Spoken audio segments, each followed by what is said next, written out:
నాగ చైతన్య హీరోగా, సాయి పల్లవి హీరోయిన్గా తెరకెక్కిన తండేల్ సినిమా ఫిబ్రవరి 7వ తేదీన ప్రేక్షకుల ముందుకొచ్చిన సంగతి తెలిసిందే. చందు మొండేటి దర్శకత్వంలో తెరకెక్కిన ఈ చిత్రాన్ని బన్నీవాసు నిర్మించగా, గీత ఆర్ట్స్ బ్యానర్ మీద అల్లు అరవింద్ సమర్పించారు. గుజరాత్ తీరంలో పాకిస్తాన్ నేవీ చేతిలో చిక్కుకున్న జాలర్ల కథగా ఈ సినిమాని తెలుగు ప్రేక్షకుల ముందుకే కాదు, హిందీ సహా తమిళ ప్రేక్షకుల ముందుకు తీసుకొచ్చారు మేకర్స్. అయితే సినిమా రిలీజ్ అయిన మొదటి రోజే సినిమాకి సంబంధించిన హెచ్డీ ప్రింట్ ఇంటర్నెట్లో ప్రత్యక్షమైంది. అయితే తాజాగా ఆ ప్రింట్ను ఒక ఆంధ్రప్రదేశ్ బస్సులో ప్లే చేసినట్టుగా సినిమా నిర్మాత బన్నీవాసు ఆరోపించారు.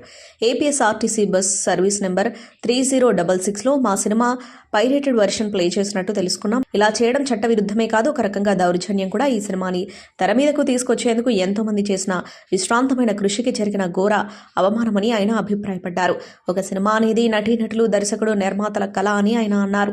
ఈ విషయాన్ని ఏపీఎస్ఆర్టీసీ చైర్మన్ కొనకళ్ళ నారాయణరావు గారు సీరియస్గా తీసుకుని కఠిన చర్యలు తీసుకోవాలని, ఇలాంటి సంఘటనలు పునరావృతం కాకుండా బలమైన ఉదాహరణ సెట్ చేయాలని తాను కోరుతున్నట్టుగా బన్నీవాసు వెల్లడించారు.